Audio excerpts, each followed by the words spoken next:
लगा कि बिहार में जो व्याप्त फैली हुई भ्रष्टाचार है, जो अशिक्षा है, बेरोजगारी है, उसे प्रशांत किशोर जी ही दूर कर सकते हैं। जनता और आपके ही द्वारा पता चल रहा है कि मैं भी इस रेस में हूँ। पहले वाली परिस्थिति अभी नहीं है। उस समय जो उम्र की बात थी उस तरह की बात है, मैं समझता हूँ कि अभी उस तरह की कड़ाई वाली बात नहीं है। अभी परिस्थिति बदली हुई है, बदली हुई परिस्थिति में कुछ भी हो सकता है। और आपको कुछ वादे किए गए हैं पार्टी के द्वारा कि अगर आप जाएं क्षेत्र में काम करें तो आपको टिकट मिल सकता है। जी जी, निश्चित रूप से। मेरा दावा इसलिए भी बनता है, पुख्ता दावा, क्योंकि मैंने पहली बार जब चुनाव लड़ा था 2005 फरवरी में जी, और जब मैं लड़ा था तो मैं मात्र 3000 वोटों से हारा था। हाँ, निश्चित रूप से सुगौली विधानसभा का चुनाव मेरी पार्टी लड़ेगी।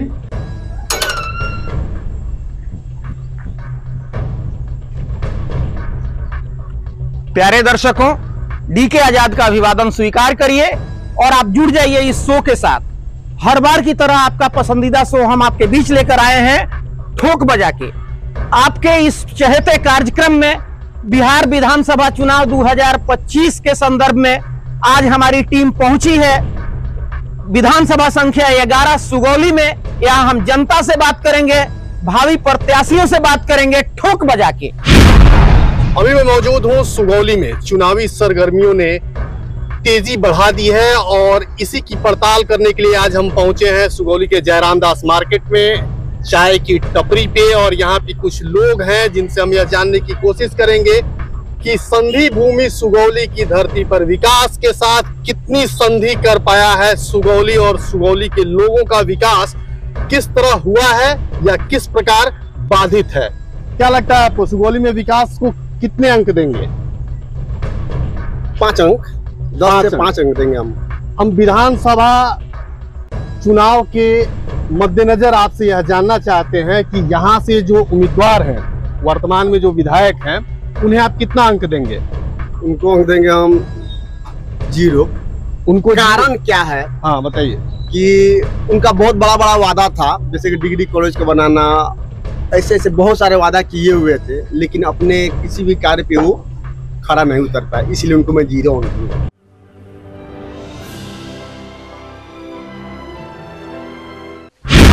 सुगौली विधानसभा 2 प्रखंडों से मिलकर बना है, जिसमें एक प्रखंड सुगौली और दूसरा प्रखंड है रमगढ़वा। रमगढ़वा जाने के क्रम में जैसे ही आप सुगौली छोड़ते हैं, एक सिकराहना पुल मिलता है और सिकराहना पुल के किनारे चाय की टपरियों पर आज हम सीधे समझने की कोशिश करते हैं लोगों से कि यहाँ की चुनावी सरगर्मी किस तरह है। बाबा, सुगौली के क्या हाल चाल बा? हम लोग विरोधी है, कोई काम करते नहीं है। अच्छा, क्या है घर है? बहुरूपिया घर है। क्या स्थिति है सुगौली में? बहुत स्थिति खराब है अभी। नदी का बांध सब वादे चालू है। क्या नाम है आपका? अब्दुल कलाम आजाद। अब्दुल कलाम आजाद साहब, चलिए बहुत बहुत धन्यवाद, आपने अपना नाम बताया। यहाँ का स्थिति क्या है? सुगौली के क्या हाल बा? ठीक बा? सुगौली का हाल कहाँ नहीं है ठीक? क्या दिक्कत बा? बहुत दिक्कत बा। ऐसा जब कानून बनाता तो है ना कि लोग तो अभी के सारा बार से तो ये जाइए तो घर में कोई कौनो साल का अनाज होगा ना। हम आज अपने इस शो के पड़ाव में घूमते फिरते पहुंच गए हैं पूर्व मंत्री विधायक रामचंद्र सहनी जी के आवास पर, और इनसे हम इस बार के विधानसभा के संदर्भ में कुछ बातें करेंगे। तो आइए सबसे पहले अपने माननीय पूर्व विधायक रामचंद्र सहनी जी का स्वागत करते हैं। धन्यवाद। पिछले बार आप चुनाव नहीं जीते, ऐसा लोगों का कहना है कि 3 बार से लगातार आप चुनाव जीत रहे थे एनडीए के मुख्य घटक भाजपा के टिकट पर, और पिछले बार यहाँ टिकट नहीं मिला। भाजपा ने यह सीट वीआईपी के झोली में डाल दिया, फिर भी वीआईपी ने आपको उम्मीदवार बनाया, और सिंबल चेंज हो जाने के वजह से आपको वीआईपी के सिंबल पे कुछ लोग वोट करने वाले जो थे, आपके मतदाता थे, वो दिग्भ्रमित भी हुए सिंबल को लेकर के, जिन कारण लोग बताते हैं कि बड़ी छोटी सी मार्जिन रही जीत और हार के बीच में। तो क्या लगता है कि इस बार यह सीट भाजपा के पल्ले में आएगा या गठबंधन के अदर घटक दल जो हैं, दूसरे साथी हैं, उनको जाएगा? देखिए, यद्यपि मैं वीआईपी के सिंबल पर लड़ा, लेकिन काम करना या जो वोटर थे भाजपा के नाम पर ही लोगों ने वोट किया, और वीआईपी के लोगों ने तो मुझे वोट भी नहीं दिया। जो भी उनके लोग थे वो हमारे खिलाफ गए, हमारे पक्ष में नहीं थे। भाजपा के लोगों ने ही लड़ाई लड़ी, वही लोग अभियान में सम्मिलित हुए, और जो कुछ भी मिला वो भाजपा का वोट था। जी, तो आप कह रहे हैं कि आपको जो कुछ भी मिला भाजपा का मिला, भाजपा के लोगों का मिला, और भाजपा का वीआईपी के साथ गठबंधन जातीय समीकरण को लेकर था कि सहनी समुदाय का वोट या बीन मलाह समुदाय का जो वोट है वह मुकेश सहनी जी के कारण से, वीआईपी के पार्टी के कारण से भाजपा को मिलेगा, जबकि आपका कहना है कि उनके आधार पर यह वोट हमको नहीं मिला, वीआईपी का वोट हमको नहीं मिला, जिस कारण से आप यह सीट गंवा दिए। तो क्या आपको लगता है कि इस बार फिर वीआईपी का अगर यह सीट रहता है तो परिस्थितियां कैसी होगी? कोई दिक्कत नहीं है। भाजपा के वोट पर इतना वोट आया था, भाजपा के लोगों ने ही वोट दिया था, और वो वोट बरकरार है, उसमें बढ़ोतरी हुई है। जो नकारात्मक काम वर्तमान प्रत्याशी का रहा है उसका असर है। निश्चित रूप से भाजपा मजबूत हुई है, वर्तमान विधायक के चलते, उनके काम के चलते भाजपा मजबूत हुई है, स्थिति अच्छी है। अभी भाजपा मजबूत हुई है सुगौली विधानसभा क्षेत्र में, क्योंकि वर्तमान प्रत्याशी के निगेटिव गतिविधियों को देख करके भाजपा के कार्यकर्ताओं में एक बार जो है संगठित होने का फिर से अवसर मिला है कि इसको हटा दिया जाए। लेकिन वैसे में जो वर्तमान विधायक हैं उनके एंटी इनकम्बेंसी में वोट भाजपा को जाता है, तो भाजपा के उम्मीदवार कौन होंगे? क्या टिकट आपको मिलेगा? अगर आज टिकट मिलने की बात होती तो पूर्व में यह चूंकि सीट वीआईपी को क्यों जाता, आप 3 बार से रनिंग विधायक थे, 3 बार के सिटिंग विनिंग विधायक थे, तो फिर यह वीआईपी को कैसे गया और वीआईपी से कैसे वापस आएगा? पहले वाली परिस्थिति अभी नहीं है। उस समय जो उम्र की बात थी उस तरह की बात है, मैं समझता हूं कि अभी उस तरह की कड़ाई वाली बात नहीं है। अभी परिस्थिति बदली हुई है, बदली हुई परिस्थिति में कुछ भी हो सकता है। पहले एक जो लैंडमार्क बनाया जा रहा था कि 75 वर्ष से ऊपर के लोग हैं उनको चुनाव नहीं लड़ाएगी भाजपा, उनको संगठन में सेवा के लिए अवकाश दे दिया जाएगा, लेकिन अभी परिस्थिति बदली है और आपको उम्मीद लग रहा है कि आपको भाजपा का यह सीट भाजपा के झोली में रहा, भाजपा का सिंबल रहा, तो आपको टिकट मिलेगा और आप यहाँ से चुनाव लड़ेंगे। उम्मीद करता हूँ, इसलिए मैं लगातार लगा हुआ, फील्ड से बाहर नहीं हूँ, मैं जनता के बीच में हूँ और मेरा भरोसा है कि पार्टी कुछ अच्छा करेगी। तो अभी आप सुन रहे थे माननीय पूर्व विधायक रामचंद्र सहनी जी को, जिन्होंने बताया कि मेरे विरुद्ध एंटी इनकम्बेंसी नहीं था, बल्कि सीट का बंटवारा गलत हो जाने से, वीआईपी के कोटे में सुगौली का सीट जाने से वीआईपी के लोगों ने सहयोग नहीं किया, केवल भाजपा का वोट ही पाले में रहा, इसलिए हार हुई। लेकिन इस बार यह सीट भाजपा को वापस हो जाती है और भाजपा के सिंबल पर इनको लड़ने का अवसर मिलता है, तो निश्चित रूप से इनकी दावेदारी जीत में बदलेगी। अभी मैं मौजूद हूँ लोहा पांडे जी के पास। पूरा नाम इनका पंकज कुमार पांडे है और लोहा पांडे के नाम से क्षेत्र में मशहूर है। लोजपा के भावी प्रत्याशी के रूप में भी इन्हें क्षेत्र के लोग देखते हैं। सुगौली विधानसभा के लोगों की अपेक्षाएं हैं कि यह यहाँ से चुनाव लड़े, ऐसी सूचनाएं हमें क्षेत्र से मिल रही हैं। हम सीधे इनसे मुखातिब होते हैं और समझने की कोशिश करते हैं विभिन्न विषयों को, विभिन्न पहलुओं को। तो सबसे पहले आपका स्वागत करना चाहूँगा। बहुत बहुत धन्यवाद, आपका भी स्वागत है। तो हम ये जानना चाहेंगे कि यहाँ एनडीए गठबंधन के साथ आप लोग जुड़े हुए हैं, पूरे बिहार में एनडीए गठबंधन, भारत में पूरे एनडीए गठबंधन के साथ जुड़े हुए हैं, और इसके पूर्व से यहाँ पर लोजपा ने कभी चुनाव नहीं लड़ा है। तो क्या पार्टी आला कमान से कुछ सिग्नल मिला है क्या कि हाँ आप काम करें, आपको टिकट दिया जाएगा? देखिए, अभी मैं कभी अपने आप को प्रत्याशी बोल के मैं इस माहौल में नहीं लोगों से मिल रहा हूँ, जुड़ रहा हूँ। मैं एनडीए के घटक प्रमुख दल का सिपाही हूँ, कार्यकर्ता हूँ। ऐसे में पार्टी के संगठनात्मक कार्यों में बढ़ चढ़ के हम अपने पार्टी के संगठन को मजबूत करने में लगे हुए हैं। मुझे लोगों का अपार प्यार, स्नेह और आशीर्वाद, जन समर्थन मिल रहा है। मैं अभी अपना कुनबा बढ़ाने के कार्य में निरंतरता में आगे। चलिए, तो फिर अब सुगौली विधानसभा की कुछ समस्याओं पर विचार कर लेते हैं, इसलिए कि यहाँ के लोग अभी भी कई समस्याओं से जूझ रहे हैं।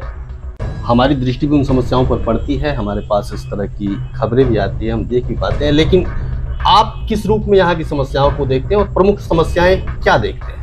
देखिए, प्रश्न आपका बहुत माकूल है। मैं जहाँ तक मेरी समझदारी है, मेरा अनुभव है, मैं पीछे के पूर्ववर्ती जनप्रतिनिधियों के तरफ कोई टीका टिप्पणी नहीं करना चाहता। सुगौली ये एक ऐतिहासिक भूमि है, इसको संधि स्थल के रूप में जाना जाता है। इसकी एक अपनी अलग गरिमा है। पूर्व में यहाँ शुगर फैक्ट्री था जो बंद हो गया था, पुनः इसको चालू हुआ।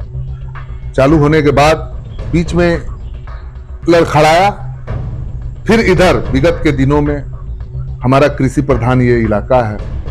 यहाँ मूलभूत समस्या ये है कि हमेशा बरसात के दिनों में नेपाल के नदियों के द्वारा जो पानी छोड़ी जाती है, उससे भीषण बाढ़ की संभावनाएं हमारे सारे क्षेत्रों में बनी रहती है, जिससे मेरे फसलों को हमेशा नुकसान होता है। विगत के दिनों में जो भी यहाँ जनप्रतिनिधि रहे हैं, इच्छा शक्ति के अभाव में इतना विकसित, इतना सिंचित जमीन को, निश्चित तौर पर मैं ये कहूंगा कि विकास की लहर, विकास की किरण उन गांवों तक नहीं पहुंची है और मूल रूप से उन समस्याओं को यहाँ के जनप्रतिनिधि द्वारा समझने का प्रयास भी नहीं किया गया है, जिससे सुगौली जैसा पोटेंशियल कंस्टिट्यूएंसी निश्चित रूप से बाढ़, सुखाड़ की त्रासदी को हमेशा झेलता रहा है। इसके पूर्ववर्ती जितने भी जनप्रतिनिधि हुए हैं, उन सब ने यहाँ डिग्री कॉलेज को लेकर, सुगौली में एक डिग्री कॉलेज हो, इसको लेकर कई वादे किए और वो सारे के सारे वादे बस वादे ही रह गए। आप इस विषय में क्या वादा करना चाहेंगे? मैं देखिए, मैं तो अभी कुछ हूं नहीं, लेकिन मैं आपको आपके चैनल के माध्यम से अपने आवाम को, अपनी जनता को ये संदेश पहुंचाने का कार्य करूंगा कि अगर यहाँ का दायित्व एनडीए के लोगों ने मुझ पर भरोसा जताया तो निश्चित तौर पर ये सीट मैं जीत के उनके झोली में दूंगा। और यहाँ के लोगों को मैं ये भरोसा दिलाना चाहता हूँ, क्योंकि पीछे के लोगों ने हमेशा ठगने का काम किया है, आश्वासन के झूठे बवंडर में सबको फंसाने का कार्य किया। जनता बहुत समझदार है, सारी जनता समझ रही है कि जब तक यहाँ से इसके मिट्टी का लाल, इसका अपना घर का बेटा, इसका अपना भाई, जो इसके दुख दर्द को देखने वाला हो, समझने वाला हो, उन बारीकियों को समझ रहा हो, जब तक वो यहाँ से जनप्रतिनिधि के रूप में नहीं चुना जाएगा, निश्चित तौर पर विकास की बात करनी बेईमानी है। बहुत बहुत धन्यवाद। राम गोपाल खंडेलवाल जी, आपका हमारे चैनल में बहुत बहुत स्वागत है। धन्यवाद। आपके संदर्भ में क्षेत्र में चर्चाएं चल रही हैं कि आप इस बार चुनाव मैदान में भाजपा के टिकट पर आ रहे हैं, तो क्या इस तरह का कोई आश्वासन पार्टी की तरफ से मिला है या केवल चर्चा है? पार्टी की तरफ से कहीं भी किसी को भी कोई आश्वासन नहीं मिला है। सभी लोग प्रयास कर रहे हैं। मेरा दावा इसलिए भी बनता है, पुख्ता दावा, क्योंकि मैंने पहली बार जब चुनाव लड़ा था 2005 फरवरी में जी, और जब मैं लड़ा था तो मैं मात्र 3000 वोटों से हारा था। जी जी। पहली दफा मैं लड़ा, जबकि मेरा यहाँ कोई जातिगत समीकरण नहीं है, फिर भी मैं मात्र 3000 वोटों से यहाँ हारा। और वो इस स्थिति में, जबकि एक पूर्व मंत्री लड़ रहे थे, एक 3 बार के विधायक लड़ रहे थे, एक बार के विधायक लड़ रहे थे, इस तरह 3 पूर्व विधायक मंत्री लड़ रहे थे। उस समय भाजपा की यहाँ स्थिति बहुत कमजोर थी। उसके पहले भाजपा को यहाँ 5000 से कम वोट मिलता था।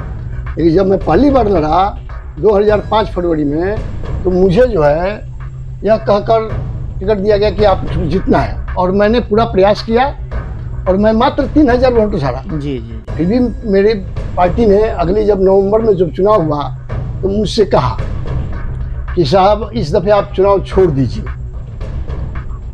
क्योंकि पहली दफा बिहार में ऐसा लगा कि लालू यादव की सरकार नहीं बन सकती है, हार भी सकते हैं। इसके पहले ऐसा एक बिहार में ऐसा वातावरण था कि लालू यादव की सरकार कोई हरा ही नहीं सकता है जी।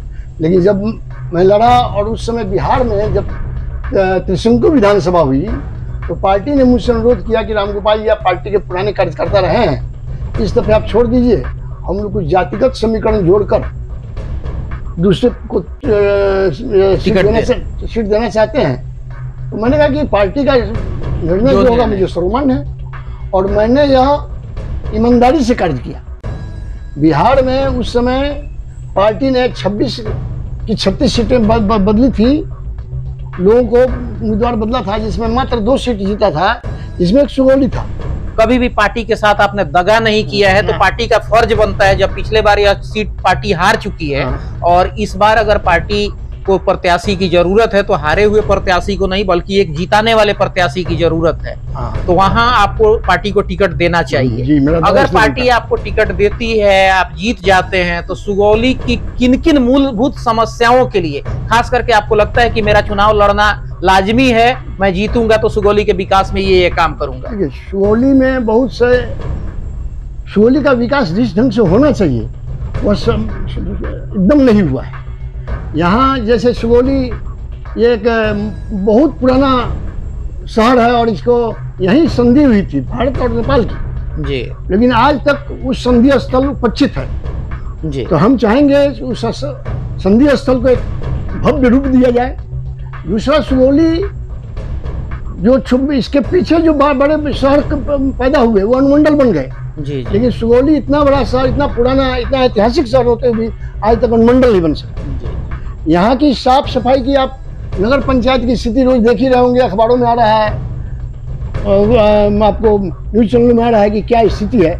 मैं यह सब सुधार करूंगा क्योंकि मैं यहाँ की जड़ की, क्योंकि यही मेरा जड़ से जुड़े हुए हैं। हाँ, जड़ से जुड़े हुए हैं, इसलिए कि सभी बीमारियों के बारे में मैं समझता हूँ और मैं ईमानदारी से उसको दूर करने का प्रयास करूँगा। अच्छा, तो हम ये कहें कि प्रतिनिधि कोई भी है, जनप्रतिनिधि आपका कोई भी है, लेकिन सुगौली बिहार से बाहर नहीं है और बिहार में आपके गठबंधन की सरकार है, तो क्या आपके गठबंधन की सरकार विकास के कार्यों में या इस तरह के कार्यों में शिथिलता सरकार बरत रही है या स्थानीय जनप्रतिनिधि द्वारा वह काम नहीं किया कराया गया? देखिए, सरकार ने तो बिहार का अपूर्व विकास किया जी, जो पहले की स्थिति उसके अनुसार बहुत विकास हो रहा है, इसमें कोई दो मत नहीं है। लेकिन सुगौली का जिस तरह का विकास होना चाहिए वह नहीं हो सका है।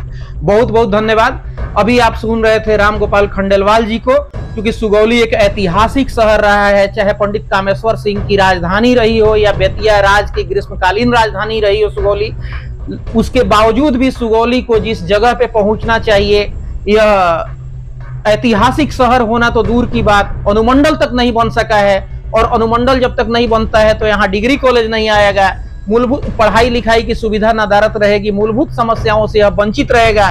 इसके लिए आपके बीच लड़ने की तैयारी कर रहे हैं भारतीय जनता पार्टी के टिकट के दावेदार रामगोपाल खंडेलवाल जी। ज्यों चुनाव नजदीक आ रहा है, क्षेत्र में लोगों के नाम का चर्चा हो रहा है कि अमुक अमुक पार्टी से अमुक उम्मीदवार आ रहा है। क्षेत्र में घूमने के बाद जो है एक नाम विकास शर्मा जी का कई जगह पर मुख्तर से सुनने के लिए मिला है। आइए मिलवाते हैं विकास शर्मा जी से। हम भारतीय जनता पार्टी के जिला के उपाध्यक्ष हैं और भारतीय जनता पार्टी एक कार्यकर्ताओं की पार्टी है और उसका एक सच्चे सिपाही है। भारतीय जनता पार्टी विगत जब से यहाँ के विधायक थे सहनी जी, लगातार 3 टर्म भारतीय जनता पार्टी ने उन्हें टिकट दिया और प्रचंड बहुमत से भारतीय जनता पार्टी के हम जैसे कार्यकर्ताओं के बदौलत हम लोगों ने भाजपा का सीट यहाँ पे जीत की। यहाँ से गठबंधन में वीआईपी जदयू या कांग्रेस वगैरह की वो सीट, यह सीट जाने वाली नहीं है। यहाँ से भारतीय जनता पार्टी ही अपना कैंडिडेट उतारेगी और उस कैंडिडेट को हम लोग प्रचंड मत से जिता करके फिर विधानसभा में भेजने वाले हैं। आपने क्वेश्चन किया कि आपकी भी नाम की भी चर्चाएं आ रही है, तो निश्चित तौर पे भारतीय जनता पार्टी एक कार्यकर्ताओं की पार्टी है और कार्यकर्ताओं में भारतीय जनता पार्टी का जो रुझान है, जो टिकट देने की और पार्टी कैंडिडेट जो बनाती है वो अपने कार्यकर्ता को ही बनाती है। जैसा कि आप चनपटिया उमाकांत सिंह जी को देख सकते हैं और सुनील मणि तिवारी जी को भी देख सकते हैं, नरकटियागंज से राम सिंह जी को देख सकते हो, क्योंकि पार्टी के कार्यकर्ता थे और पार्टी ने उन्हें टिकट दिया अपने सीट पे विजय हासिल करने के लिए। तो भारतीय जनता पार्टी के कोटे में सीट जाएगी और यहाँ से भारतीय जनता पार्टी का एक कार्यकर्ता ही यहाँ का कैंडिडेट होगा। जैसा कि अभी हम सब लोग की एक पसंद यहाँ पे है कि भारतीय जनता पार्टी अगर रामचंद्र सहनी जी को पुनः कैंडिडेट बनाती है तो क्योंकि उनकी एक अपनी पहचान और उनकी एक अपनी छवि है, कार्य करने की शैली है, और हमारे वो राजनीतिक गुरु भी हैं। हम उनके सानिध्य में भारतीय जनता पार्टी का काम भी करते हैं, और हम लोग की भी एक इच्छा है कि भारतीय जनता पार्टी पुनः एक बार उन्हीं को अपना टिकट दे और वही यहाँ के विधायक बने। हम आपको मिलवाते हैं पंकज लोचन मिश्रा जी से और जानते हैं इनके विजन के बारे में। पंकज लोचन मिश्रा जी, आपका स्वागत है। जी नमस्कार, पंकज लोचन मिश्रा, मैं सुगौली का पजियरवा गांव का रहने वाला हूं। क्या आप चुनाव लड़ने के लिए पूर्ण तैयार दिख रहे हैं? जी पूरी तरह तैयार हैं, पूरी तरह हमको आश्वासन भी मिला हुआ है, आशीर्वाद भी जनता का मिल रहा है। अखिल भारतीय विद्यार्थी परिषद से भी मैं जुड़ा हूं, इस नाते राजनीति में थोड़ा सा अनुभव भी भाजपा का जो भी है थोड़ा बहुत है पहले से। मतलब अखिल भारतीय विद्यार्थी परिषद के आप मेंबर रहे हैं। जी जी। और आपको कुछ वादे किए गए हैं पार्टी के द्वारा कि अगर आप जाएं क्षेत्र में काम करें तो आपको टिकट मिल सकता है। जी जी निश्चित रूप से। जब आदमी 2008 से ही, मैं 2003 से ही 2013 तक लगातार सक्रियता रही, उसके बाद धीरे धीरे अपना कुछ व्यवसाय, काम धंधा, फिर सुगौली आने जाने के चक्कर में। मतलब सुगौली के हैं आप, सुगौली के लिए काम करना चाहते हैं। चलिए आपसे सुगौली से जुड़ा हुआ कुछ सवाल मैं पूछता हूँ। सुगौली की अभी मुख्य समस्याओं में आप किन समस्याओं को देखते हैं? सुगौली की समस्याएं तो काफ़ी, जब से भाजपा सरकार आई है, माननीय मुख्यमंत्री नीतीश कुमार जी की सरकार आई है तो समस्याएं बहुत कम हो गई हैं। बहुत कम हो गई हैं। वो उसके पूर्व के सरकारों में इतनी समस्या थी कि न सड़कें शुद्ध थी, न शिक्षा शुद्ध थी, लेकिन जब से माननीय मुख्यमंत्री जी की सरकार आई है भाजपा के सहयोग से काफ़ी कुछ सुधार आया है। इसमें और भी हम चाहते हैं कुछ अनुमंडल की समस्या अनुमंडल हो जाए सुगौली तक, शिक्षा में भी सुधार आ जाएगा, कानून व्यवस्था सुधार आ जाएगी। अभी वर्तमान समय में सुगौली की मुख्य समस्या क्या है जिसे आप दूर करना चाहते हैं? सुगौली की मुख्य समस्या यही है कि पहले यहाँ की जनता जो है बाढ़ से बहुत परेशान रहती है हर साल, और हर साल बाढ़ आती है, और इसके लिए जो भी जनप्रतिनिधि हैं इस समय के वर्तमान जो उतनी सक्रियता से नहीं जनता के खरे उतर पा रहे हैं, इसमें हमें चाहिए कि किसी तरह बांध बनवा के, और जनता की हर साल जो समस्या आ जाती है पक्के बांध बन जाए जो इस समस्या का निस्तारण करना हमारे लिए। इन समस्याओं का आप निराकरण चाहते हैं। आप इन योजनाओं के साथ जब क्षेत्र में घूमते हैं, जब जाते हैं, तो जनता का किस तरह का रेस्पॉन्स हासिल करते हैं, जरा बताइए। अब जब क्षेत्र में भ्रमण करते निकलते हैं तो जनता जो पिछले की, जो इस समय की मान लीजिए वर्तमान विधायक हो, जो कि भाजपा की सरकार है, तो कुछ न कुछ तो अपने आप जैसे अपने आप कार्य विकास हो ही रहा है, लेकिन फिर भी कुछ काम है। अभी एक भेड़ियारी गांव है दक्षिणी मनसिंगा में, वहाँ हॉस्पिटल तो 2.25 करोड़ की लागत से भाजपा सरकार बनवाई है, प्राथमिक स्वास्थ्य केंद्र, लेकिन डॉक्टर नहीं नियुक्त है। कुछ कमियां हैं जो वर्तमान में यहाँ भाजपा का कोई विधायक आ जाएगा, चाहे हम ही हो चाहे कोई आ जाएगा, तो इस पे जरूर नजर डालेंगे। अच्छा, अगर पार्टी हम आएंगे तो निश्चित रूप से डालेंगे। अच्छा, ये तो आपकी प्राथमिकताओं में शामिल है। अगर पार्टी आपको टिकट नहीं देती है, उस स्थिति में क्या आप निर्दलीय भी चुनाव लड़ने के विचार? नहीं, ऐसा नहीं, मैं पार्टी के विरोध में कभी नहीं जाऊँगा। मैं 18 साल से भारतीय जनता पार्टी का एक कार्यकर्ता के रूप में हूँ। हमारे संबंध माननीय केंद्रीय मंत्री श्री कमलेश पासवान जी हैं। जब गोरखपुर आने के दौरान उनसे संपर्क हुआ, उनके लोकसभा क्षेत्र का मैं चुनाव प्रबंधन कार्य भी मैं देख रहा हूँ, तो उनके संबंध होते हुए 18 साल से मैं भारतीय जनता पार्टी, अब मैं नई पार्टी को देख चुका हूँ। इसी बार देख लीजिए सुगौली कितना दुर्दशा झेल रहा है। मैं उस पार्टी में नहीं जाना चाहता हूँ, और भारतीय जनता पार्टी से जिसको भी टिकट मिलेगा उसके साथ में। संजीव कुमार सिंह जी, आपका हमारे चैनल में स्वागत है। आपका भी बहुत बहुत धन्यवाद, और आपके चैनल को भी धन्यवाद। आपसे हम ये जानना चाहेंगे कि आखिर कौन सा कारण है, इस कारण से मतलब प्रभावित होकर आपने मन बनाया चुनाव लड़ने के लिए? हमारी कोशिश रहेगी कि हम 100% वायदे पे उतरे। अब सत्ता आने के बाद उसमें क्या टेक्निकल इशू आते हैं, इन सारे चीज़ों को ध्यान में रखकर जनता से जो भी वादे किए गए हैं उसको पूरा किया जाएगा। हमने जो वादे किए हैं, 5 वादे हैं, ऐसा नहीं कि अगर सरकार चाहे तो उसको पूरा नहीं किया जा सकता। कौन कौन से 5 वादे हैं आपके? एक पहला कि पलायन को रोका जाएगा। जो 10,000 12,000 की नौकरी के लिए बिहार छोड़ के बाहर जाते हैं, कोशिश किया जाएगा कि उनको 10 से 12 हज़ार की नौकरी बिहार में ही उपलब्ध कराई जाए। जो वृद्धा पेंशन 400 है उसको 2000 किया जाए। महिलाओं को सस्ते ऋण पे सालाना 4% ब्याज पे उनको ऋण उपलब्ध कराया जाए।